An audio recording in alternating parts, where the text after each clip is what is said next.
What's going on, guys? This is Blazin with Lords of Death, and today we are going to check out what is in the next major update for Crowfall, patch 7.300. Got a founders update from Gordon Walton, and I'm going to go in on the test server and we can check out some of the new features. So let's take a look at the new crafting features. Mainly quality of life things, so I've basically got a weaponsmith and a leather worker disc on the test server. Gonna make some stitched leather real quick, which means I need to make some lacing sinew. So here's one of the new things you can do. See, I need lacing sinew. I just click on it, it takes me right to it.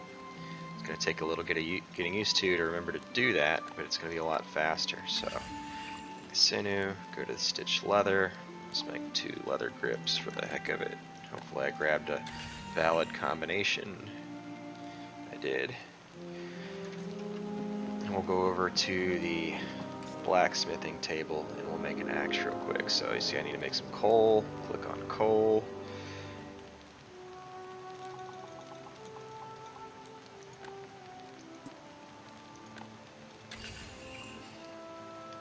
Metal bars.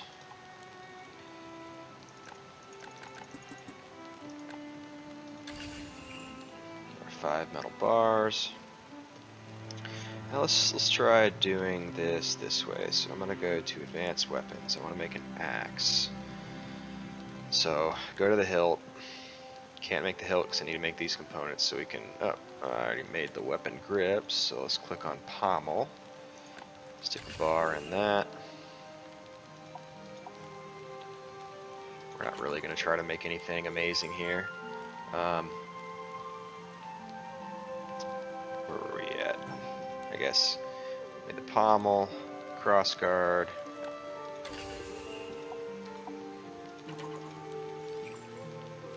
And we go to the hilt. Make the hilt really quick. Where are my weapon grips? Oh, that's right.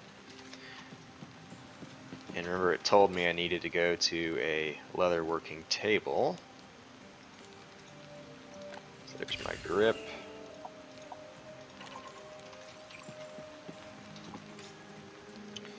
Go back and make our hilt.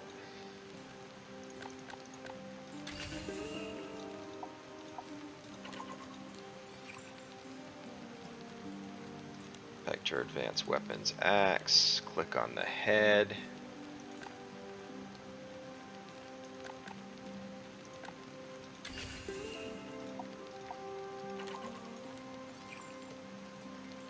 Axe, what else do I need to make? I need to make the shaft. Click on the shaft. So you can almost craft backwards now and start at the what you want to make and kind of click through the menus if you want. I think at this point I'm ready to do the final. And now we've got an axe. And that was overall pretty quick. Not bad. Nice quality of life change.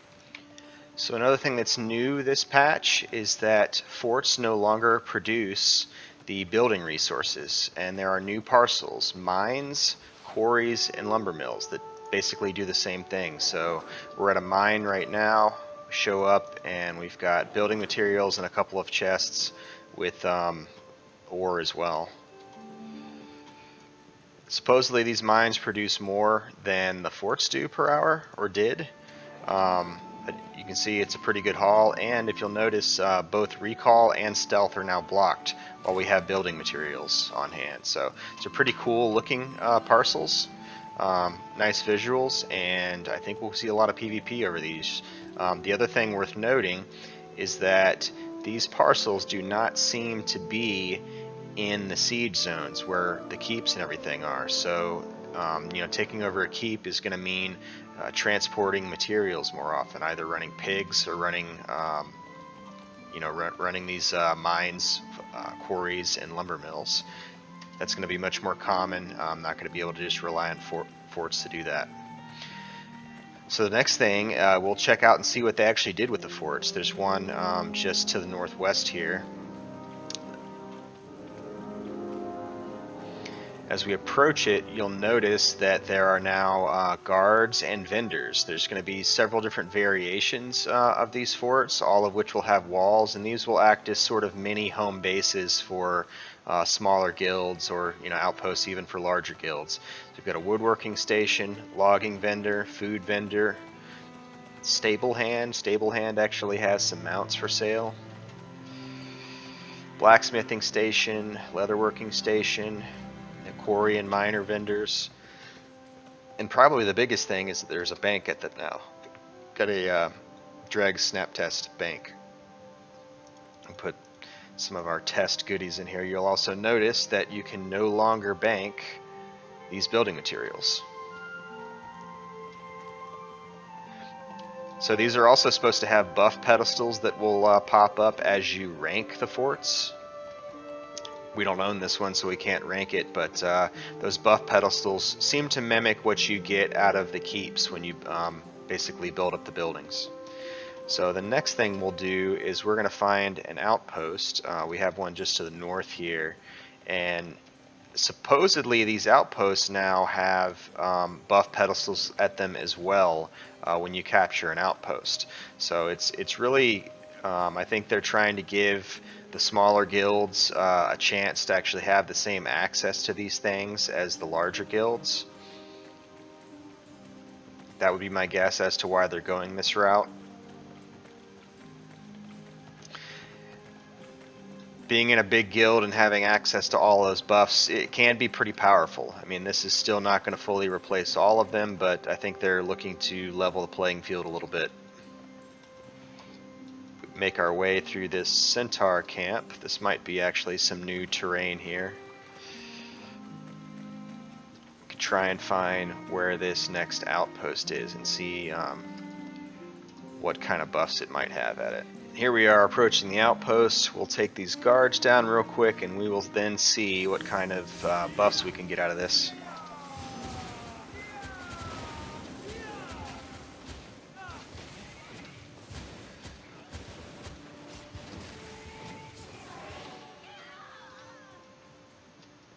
I think we'll probably have to capture it first.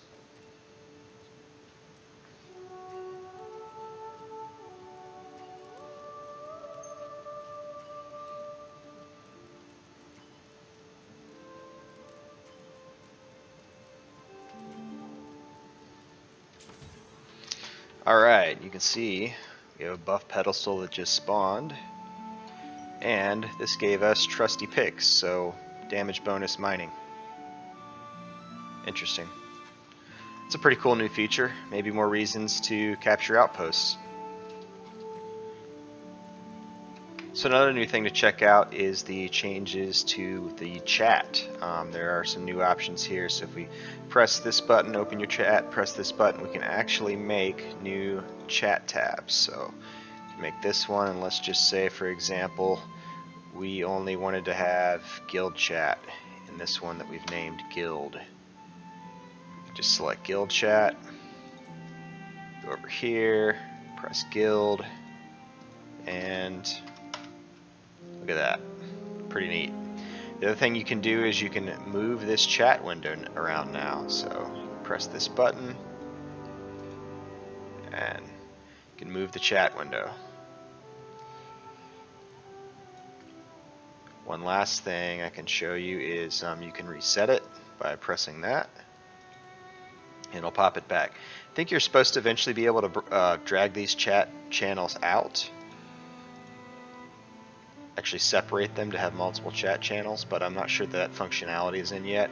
It also looks like they want you to be able to move some of these things around eventually. It's not quite there yet, but the groundwork is laid. So, nice new feature. Another thing they improved this patch is the map functionality. So when you press map, you'll notice how quickly it loads.